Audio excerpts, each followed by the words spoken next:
ನಮಸ್ಕಾರ ಎಲ್ಲರಿಗೂ welcome to B N grow. I am Charan. ನಾನು ನಾವು ಅನಾಲಿಸಿಸ್ ಏನು ಮಾಡಿದ್ವಿ, ಇವತ್ತು ಮಾರ್ಕೆಟ್ ಹೆಂಗೆ ವರ್ಕ್ ಆಗಿದೆ ನೋಡೋಣ. ಒಂದು ಸತಿ ಅನಾಲಿಸಿಸ್ ವೀಡಿಯೋ ಪ್ಲೇ ಮಾಡ್ತೀನಿ, ನೋಡ್ಕೊಳ್ಳಿ. ಅದಾದಮೇಲೆ ಇವತ್ತು ರಿಸಲ್ಟ್ ಹೆಂಗಿದೆ ನೋಡೋಣ. ಓಕೆ, ಈ ವಿಡಿಯೋ ನೆನ್ನೆ ಅಪ್ಲೋಡ್ ಆಗಿರೋದು ಯೂಟ್ಯೂಬಲ್ಲಿ ಇರುತ್ತೆ, ನೀವು ಚೆಕ್ ಮಾಡ್ಕೋಬೋದು. ನೆನ್ನೆ 7:45 ಅಪ್ಲೋಡ್ ಆಗಿರುತ್ತೆ.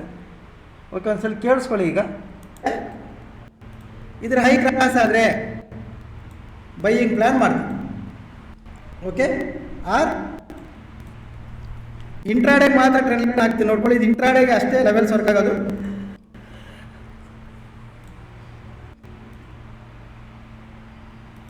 ಈ ಟ್ರೆಂಡ್ ಲೈನ್ ಸೇಮ್ ಮಾರ್ಕ್ ಮಾಡ್ಕೊಳ್ಳಿ.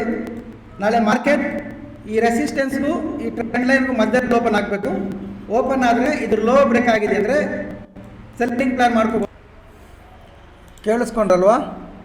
ಇಲ್ಲಿ ಏನು ಲೆವೆಲ್ ಹಾಕಿದ್ವಿ ಅಂದರೆ ಇಂಟ್ರಾಡೇಗೆ ಒಂದು ಟ್ರೆಂಡ್ ಲೈನ್ ಹಾಕ್ತೀನಿ, ನೋಡ್ಕೊಳ್ಳಿ. ನಾಳೆ ಮಾರ್ಕೆಟ್ ಈ ರೆಸಿಸ್ಟೆನ್ಸ್ಗೂ ಈ ಟ್ರೆಂಡ್ ಲೈನ್ ಮಧ್ಯದಲ್ಲಿ ಓಪನ್ ಆಗಬೇಕು. ಓಪನ್ ಆಗಿ ಲೋ ಬ್ರೇಕ್ ಆಗಿದೆ ಅಂದರೆ ಸೆಲ್ಲಿಂಗ್ ಪ್ಲ್ಯಾನ್ ಮಾಡ್ಬೋದು ಅಂತ. ಓಕೆ, ಇದು ನೆನ್ನೆ ವಿಡಿಯೋ, ರೈಟ್? ಇದನ್ನೇ ಕಟ್ ಮಾಡಿ ಇವಾಗ ತಮ್ಲೈನ್ಗೆ ಹಾಕೋಣ. ಓಕೆ, ಈಗ ಬನ್ನಿ ರಿಸಲ್ಟ್ ನೋಡೋಣ. ಇದು ಇವತ್ತಿನ ಮಾರ್ಕೆಟ್, ಇನ್ನೂ ರನ್ನಿಂಗ್ ಇದೆ. ಇದು ಇವತ್ತಿನ ಮಾರ್ಕೆಟ್. ಏನು ಹೇಳಿದ್ದೆ ಅಂದರೆ ಈ ಟ್ರೆಂಡ್ ಲೈನ್ಗೂ ರೆಸಿಸ್ಟೆನ್ಸ್ಗೂ ಟ್ರೆಂಡ್ ಲೈನ್ಗೂ ಮಧ್ಯದಲ್ಲಿ ಓಪನ್ ಆಗಬೇಕು. ಮಾರ್ಕೆಟ್ ಮಧ್ಯದಲ್ಲಿ ಓಪನ್ ಆಗಿದೆ ನೋಡಿ. ಓಪನ್ ಆದಮೇಲೆ ಈ ಟ್ರೆಂಡ್ ಲೈನ್ ಬ್ರೇಕ್ ಆದಮೇಲೆ ಸೆಲ್ಲಿಂಗ್ ಪ್ಲ್ಯಾನ್ ಮಾಡ್ಕೋಬೋದು ಅಂತ ತಮ್ಲೈನ್ ಇಲ್ಲಿ ಬರಿಬೋದು ನೋಡಿ. ಸೆಲ್ ಆಗಿದೆಯಾ ಇಲ್ವಾ? ನಾವು ಬರೆದಿರೋ ಪ್ರಕಾರ ಟ್ರೆಂಡ್ ಲೈನ್ನ ಬ್ರೇಕ್ ಮಾಡಿ ಒಂದು ಕ್ಯಾಂಡಲ್ ಕ್ಲೋಸ್ ಆಗಿದೆ. ಅದು ಲೋ ಸೆಲ್ ಮಾಡಬೇಕಂತ ಹೇಳಿದ್ದೆ. ಎಲ್ಲರಿಗೂ ಇದೆ ನೋಡಿ. ಎಷ್ಟು ಪಾಯಿಂಟ್ ಬಂದಿದೆ ಕ್ಯಾಪ್ಚರ್ ಮಾಡಿರ್ಬೋದು. ಅನಾಲಿಸಿಸ್ ಫಾಲೋ ಮಾಡೋರಂತ ಚೆಕ್ ಮಾಡಿ. ಆಲ್ಮೋಸ್ಟ್ 320 ಪಾಯಿಂಟ್, 320 ಪಾಯಿಂಟ್ಸ್ ಫಾಲ್ ಆಗಿದೆಯಾ ಇಲ್ಲ ನೋಡಿ. ಓಕೆ, ಇದು ನಮ್ಮ ಅನಾಲಿಸಿಸ್, ನಮ್ಮ ಲೆವೆಲ್ಸ್ ವರ್ಕ್ ಆಗಿರೋ ವಿಧಾನ. ಓಕೆ, ಈಗ ನಾಳೆ ಏನು ಮಾಡಬೇಕು? ನಾಳೆ ನೋಡ್ಕೊಳ್ಳಿ. ಇದು ನಾಳೆ ನಿಫ್ಟಿ ಲೆವೆಲ್ಸ್. ಈ ಲೆವೆಲ್ಸ್ನ ನೋಡಿ ನೀವು ಬೈಸೆಲ್ ಮಾಡ್ಕೋಬೇಡಿ, ಯಾಕಂದರೆ ಇದೆಲ್ಲ ಓನ್ಲಿ ಎಜುಕೇಷ್ನಲ್ ಪರ್ಪಸ್ ಆಗಿ ಹೇಳ್ತಾ ಇದ್ದೀವಿ. ಇವತ್ತು ವರ್ಕ್ ಆಗಿದೆ ಅಂತ ಡೈಲಿ ವರ್ಕ್ ಆಗುತ್ತೆ ಅಂತಲ್ಲ. ನಿಮ್ಮ ರಿಸ್ಕ್ ರಿವಾರ್ಡೇಷನ್ ಕೂಡ ಫಾಲೋ ಮಾಡಿ. ಓಕೆ, ಇದು ನೋಡಿ ಮಾರ್ಕೆಟ್ ಇವತ್ತು ಫಾಲ್ ಆಗಿದೆ. ಇದನ್ನು ನೋಡಿ ಎಲ್ಲರೂ, ನಾಳೆ ಹೇಳೋಕ್ಕೆ ಚೆನ್ನಾಗಿದೆ. ಮಾರ್ಕೆಟ್ ಫಾಲ್ ಆಗಿದೆ, ಇದನ್ನು ನೋಡಿ ಎಲ್ಲರೂ ಸೆಲ್ ಅಂತಾರೆ. ಬಟ್ ನಾನು ನಾಳೆ ಬೈ ಮಾಡ್ತೀನಿ. ಓಕೆ, ನಾಳೆ ಬೈ ಮಾಡ್ತೀನಿ. ಮಾರ್ಕೆಟ್ ಗ್ಯಾಪ್ ಡೌನ್ ಓಪನ್ ಆಗಲಿ, ಫ್ಲ್ಯಾಟ್ ಓಪನ್ ಆಗಲಿ, ಕರೆಕ್ಷನ್ ಬಂದು ಸೆಟಲ್ ಆದಮೇಲೆ ಇಲ್ಲಿ 15 ನಿಮಿಷ ಟೈಮ್ ಫ್ರೇಮ್ ಯೂಸ್ ಮಾಡಿಕೊಂಡು ಬೈಯಿಂಗ್ ಪ್ಲ್ಯಾನ್ ಮಾಡ್ತೀನಿ ನಾನು. ಓಕೆ, ಮಾರ್ಕೆಟ್ ಸೆಟ್ಲ್ ಆಗೋವರೆಗೂ ವೆಯ್ಟ್ ಮಾಡಿ ಬೈಯಿಂಗೇ ಪ್ಲ್ಯಾನ್ ಮಾಡ್ತೀನಿ. ನಮ್ಮ ಟಾರ್ಗೆಟ್ ಇದು 24,320.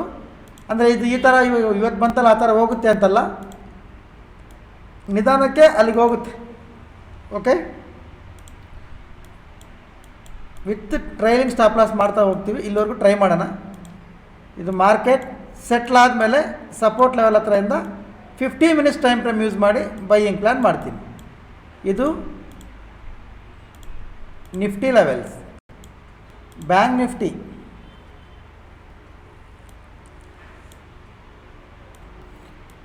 ನಿಫ್ಟಿ ನೋಡ್ಕೊಳ್ಳಿ. ಇದು ಬ್ಯಾಂಕ್ ನಿಫ್ಟಿ ಲೆವೆಲ್ಸ್.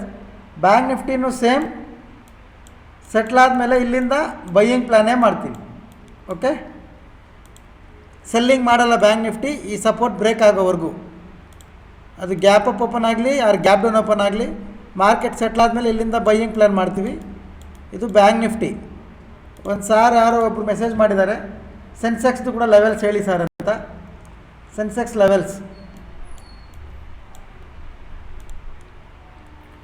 ಇದು ಸೆನ್ಸೆಕ್ಸ್ ಲೆವೆಲ್ಸ್ ನೋಡ್ಕೊಳ್ಳಿ. ಸೆನ್ಸೆಕ್ಸ್ನು ಸೇಮ್ ಇಲ್ಲೊಂದು ಕಲರ್ ಝೋನ್ ಇದೆಯಲ್ಲ, ಇದು ಸಪೋರ್ಟ್ ಝೋನ್ ಅಂತೀವಿ. ಈ ಝೋನ್ ಹತ್ರ ಒಂದು 50 ಮಿನಿಟ್ಸ್ ಕ್ಯಾಂಡಲ್ ರಿಜೆಕ್ಷನ್ ಬಂದಿದೆ ಅಂದರೆ ಬೈಯಿಂಗ್ ಪ್ಲ್ಯಾನ್ ಮಾಡ್ತೀನಿ. ಈ ಝೋನ್ 50 ಮಿನಿಟ್ಸ್ ಕ್ಯಾಂಡಲ್ ಬ್ರೇಕ್ ಆಗಬೇಕು, ರೀಟ್ರೇಸ್ ಮಾಡಿ ಲೋ ಕ್ರಾಸ್ ಆಗುವಾಗ ಮಾತ್ರ ಸೆಲ್ಲಿಂಗ್ ಪ್ಲ್ಯಾನ್ ಮಾಡಬೇಕು. ಇಲ್ಲ ಹೈಯರ್ ಟೈಮ್ ಫ್ರೇಮೇ ಯೂಸ್ ಮಾಡಬೇಕು. 5 ಮಿನಿಟ್ಸಲ್ಲಿ ಫೇಕ್ ಬ್ರೇಕ್ಔಟ್ ಜಾಸ್ತಿ, 50 ಮಿನಿಟ್ಸೇ ಯೂಸ್ ಮಾಡಿ. ಇಲ್ಲಿ ರಿಜೆಕ್ಷನ್ ಬಂದಿದೆ ಅಂದರೆ ಕಂಪ್ಲೀಟ್ಲಿ ಬೈಯಿಂಗ್ ಪ್ಲ್ಯಾನ್ ಮಾಡ್ತೀನಿ. ಓಕೆ, ಇದು ಸೆನ್ಸೆಕ್ಸ್ ಲೆವೆಲ್ಸ್. ಇದು ನಿಫ್ಟಿ ಲೆವೆಲ್ಸ್. ಇದು ಬ್ಯಾಂಕ್ ನಿಫ್ಟಿ ಲೆವೆಲ್ಸ್. ನೋಡ್ಕೊಳ್ಳಿ, ನಿಮ್ಮ ಅನಾಲಿಸಿಸ್ಗೆ ಏನಾದರೂ ಹೆಲ್ಪ್ ಆದರೆ ಕಾಪಿ ಮಾಡ್ಕೊಳ್ಳಿ, ಇಲ್ಲಾಂದರೆ ನೋ ಪ್ರಾಬ್ಲಮ್. ಹೊಸಬ್ರು ಯಾರಾದರೂ ನೋಡ್ತಾ ಇದ್ದರೆ ಪ್ರೊಫೈಲ್ ಮೇಲೆ ಟ್ಯಾಪ್ ಮಾಡಿ, ಟೆಲಿಗ್ರಾಮ್ ಚಾನಲ್ ಲಿಂಕ್ ಬರುತ್ತೆ, ಜಾಯ್ನ್ ಆಗಿ. Educational purpose. Okay. Are any enquiries ಇಲ್ಲ ನಂಬರ್ ಬರುತ್ತೆ ನೋಡಿ, ನಂಬರ್ಗೆ ಕಾಲ್ ಮಾಡಿ ಕೇಳ್ಕೊಳ್ಳಿ, ಆಫ್ಲೈನ್ ಆನ್ಲೈನ್ ಎಲ್ಲ. Okay. Thank you very much. ಸಿಗೋಣ ನಾಳೆ. ಬಾಯ್.